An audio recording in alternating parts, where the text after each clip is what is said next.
Good morning, Sat Sri Akal, Namaste to all my friends. So today's topic is how to become a billionaire, millionaire or a rich person. So इसके लिए आपको कुछ पैसे basic जो requirements होती हैं, basic जो चीजें होती हैं वो पहले समझ लीजिए। सबसे पहले तो टाइप ऑफ इन्वेस्टमेंट्स हैं इसमें सबसे पहले जो फिक्स्ड डिपॉजिट है, फिक्स्ड डिपॉजिट में आपको मिलता है 6.25% पर ईयर का। उसमें 8 इयर्स लगेंगे, आपके डबलिंग रेट इसमें 8 इयर्स का है। पोस्ट ऑफिस का एफडी जो है 8.5% देती है, इसमें 7 इयर्स का है। इंश्योरेंस में आपको 6% मिलता है, 10 इयर्स लगेंगे। म्यूचुअल फंड में 5 to 7 इयर्स लगेंगे डबल होने में। प्रॉपर्टी में आपको पता है कि depend on the market, and gold silver में भी आप इन्वेस्ट कर सकते हैं, लेकिन ये भी फिक्स नहीं है। बॉन्ड्स में आप 7% मिलता है। हाई रेटेड फिक्स्ड डिपॉजिट में आपको मिलता है 8 to 9%, इसमें डबलिंग रेट भी 7 इयर्स है। अब शेयर मार्केट के बारे में इट इज नॉट फिक्स्ड। तो मैं आपको कुछ बता देता हूँ कि जैसे आपको क्या क्या इसमें करना होता है। जैसे कि आप म्यूचुअल फंड्स में हायर रिटर्न, इसमें से जो दो तीन चीजें हैं उसको मैं ले लेता हूँ। जैसे कि मान लो आपका एक तो आपका है शेयर मार्केट।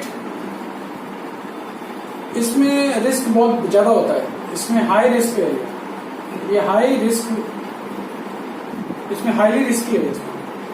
और दूसरा है प्रॉपर्टी में, अगर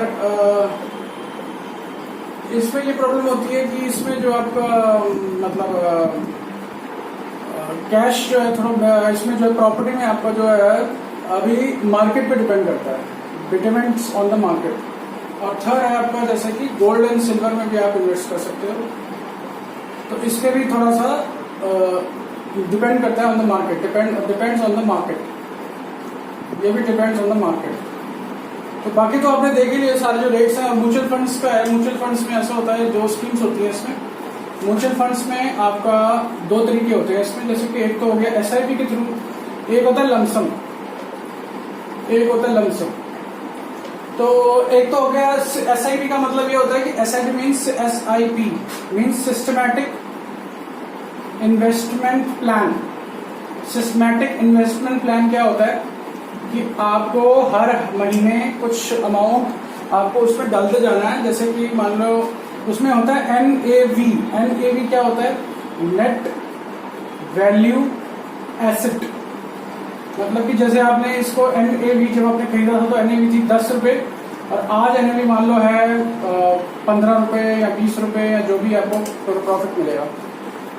इसमें ये होता है कि जैसे आपने सपोज कीजिए कि आपने म्यूचुअल फंड्स को खरीदा, जैसे सपोज 10 पे खरीदा, 10 पे आपने खरीदा 100, यानी कि आपकी जो इन्वेस्टमेंट है वो है 1000 रुपीज। अब ये म्यूचुअल फंड्स जो है ना नीचे आ जाता है। सपोज करो ये मंथ नंबर 1 है, मंथ 1 फर्स्ट मंथ में आपने 10 रुपए में खरीदा, 100 खरीदे, और इसकी एनएवी थी 10 रुपीज, और इसका जो अमाउंट हो गया 1000 रुपीज। अब आपने मंथ 2 पे आ गए तो आप इसकी एनएवी हो गई 7 रुपीज सपोज, तो आपने इसमें इन्वेस्ट किए 100 रुपीज। 100 रुपीज आपने इसमें भी इन्वेस्ट किए, इसमें भी किए, तो इसमें आपको कितने इन्वेस्ट करने पड़ेंगे? 700। और अगर इसमें आप 1000 रुपीज का इन्वेस्टमेंट करेंगे तो इसमें लगभग आपका हो जाएगा, सपोज करो 100 किए, आपने इसमें 1000 रुपीज इन्वेस्ट किए, तो 1000 डिवाइड बाई 7 इक्वल टू आपको हो जाएगा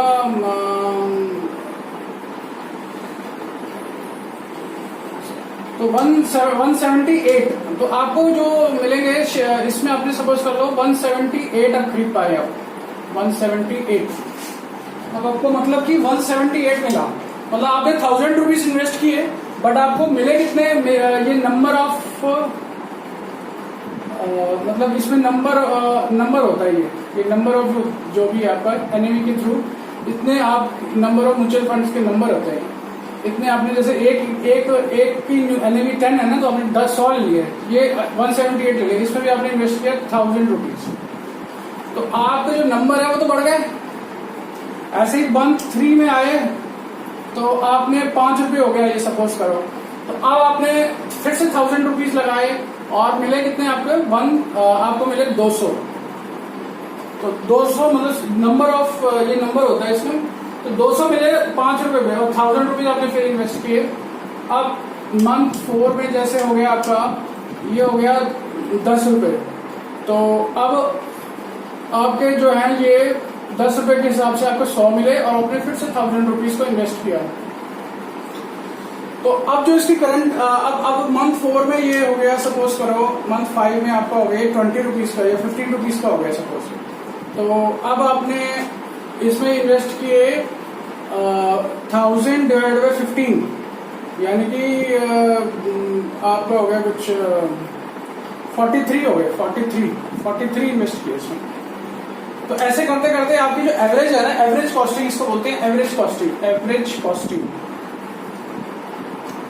तो अब आपका जैसे आपके नंबर टोटल कितने हो गए, जैसे मान लो अभी 20 रुपए चल रहा है, ये आपने यहाँ पे बंद कर दिया और आप 20 रुपए चल रहा है सपोज करो, ये इसकी एनएवी जो है ना 20 रुपीज हो गई है। तो आपने जो इसको जो टोटल प्लस आएगा 278, 478, 578, 578 एंड 43, तो आपका जो 621 यानी कि 621 नंबर आपने टोटल लिए हुए हैं और आपकी जो वैल्यू 20 है।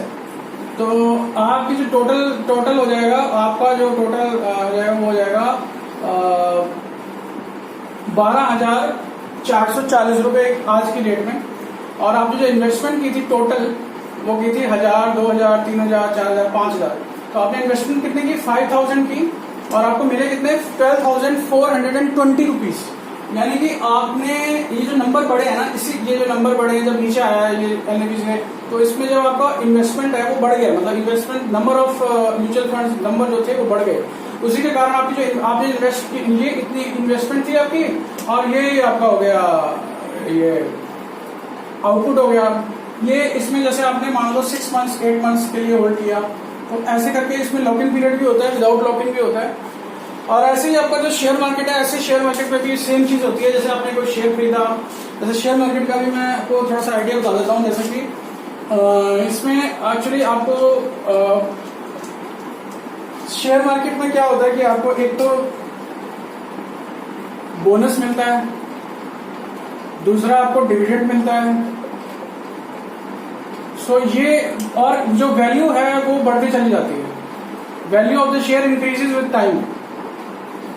तो जो बेस्ट इन्वेस्टमेंट का आइडिया है वो शेयर मार्केट है या म्यूचुअल फंड। म्यूचुअल फंड भी आपको 15% 20% देते हैं, बट शेयर मार्केट आपको कम से कम हो सकता है। आपको मैं 2-3 आपको शेयर्स में बता देता हूँ। जैसे कि आईटीसी, एक तो आईटीसी आप लिख लीजिए, आईटीसी बहुत अच्छा शेयर है।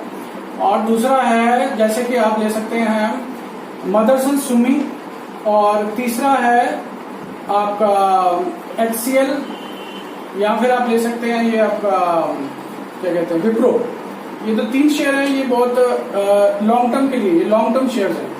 लॉन्ग टर्म का मतलब है कि 10 साल 15 साल 20 साल अगर आप इन शेयर्स को होल्ड करेंगे तो आप जितनी भी आपकी इन्वेस्टमेंट है उसका 100 टाइम्स हो जाएगा। अब ये पक्का तो नहीं कह सकते, रिस्की होता है, लेकिन हाँ चांसेस आर देयर की, प्रोबेबिलिटी इज देयर कि ये आप कर सकते हैं। और दूसरी चीज ये है कि आप और भी 3 शेयर और भी ले सकते हैं। रिलायंस का ले सकते हैं, रिलायंस इंडस्ट्रीज और टीसीएस और इन्फोसिस, ये भी अच्छे शेयर्स हैं। ये ब्लू चिप शेयर्स हैं, इसको बोलते हैं ब्लू चिप शेयर्स। ये ब्लू चिप शेयर्स आप लेके खरीद सकते हैं। और नेक्स्ट है आपका, जैसे कि मतलब मेरा मेन टॉपिक ये था how to become rich, how to become billionaire. तो बिलियनर के लिए आपको फिर या तो कोई एक बिजनेस भी होता है, जैसे कि MLM का क्या मतलब होता है कि जैसे कि M मल्टी लेवल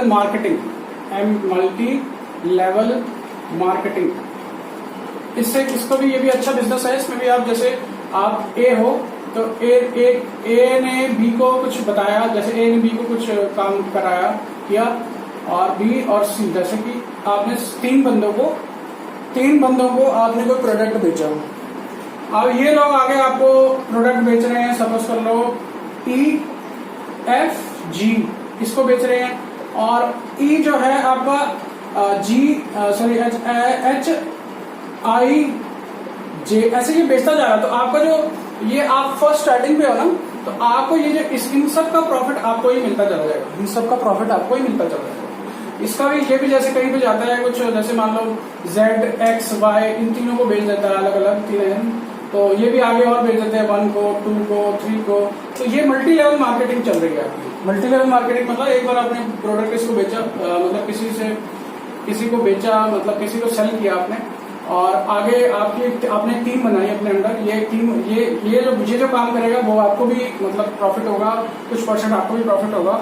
और ऐसे आप ये मल्टी लेवल मार्केटिंग कर सकते हैं। और भी बहुत सारे बिजनेस है जैसे कोई स्टार्ट कर सकते हैं। लेकिन अगर आपको जो बेस्ट स्ट्रैटेजी है वो ये है कि जैसे आप अगर जॉब कर रहे हैं तो आप जॉब कंटिन्यू करिए, और जॉब के साथ साथ आपको क्या करना है कि आपका जो एक्स्ट्रा पैसा पड़ा हुआ है उसको आप करा दीजिए फिक्स डिपॉजिट।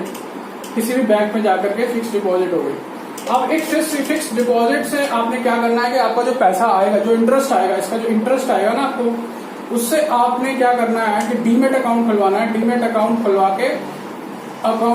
के उसके अंदर आपको जो शेयर्स मैंने बताए हैं छोटे छोटे अमाउंट से, जैसे इसका जो इंटरेस्ट आएगा ना फिक्स डिपॉजिट का, उससे आपने कुछ थोड़े छोटे शेयर्स लेकर के और वो अपने अकाउंट में रख लेने हैं, और धीरे धीरे उसको होल्ड करके रखना है फॉर 15 ईयर्स 20 ईयर्स। और आपकी जो बेसिक जो प्रिंसिपल अमाउंट है वो भी ऐसे सेफ रहेगा। और यही मुझे बताना था। तो आज का टॉपिक आपको कैसा लगा मेरा, मतलब आपको अगर अच्छा लगा तो मेरे चैनल को प्लीज सब्सक्राइब करिए अगर नहीं किया तो आपने, और लाइक भी कीजिए और शेयर भी कीजिए, क्योंकि ये अच्छा ही टॉपिक है, ये इंपॉर्टेंट टॉपिक है लाइफ का। तो इसलिए आप आगे बढ़िए, और जैसे मैंने बताया वैसे वैसे आप देख लीजिए, अगर आपको करना हो तो ठीक है। And thanks for your support and thank you for your watching.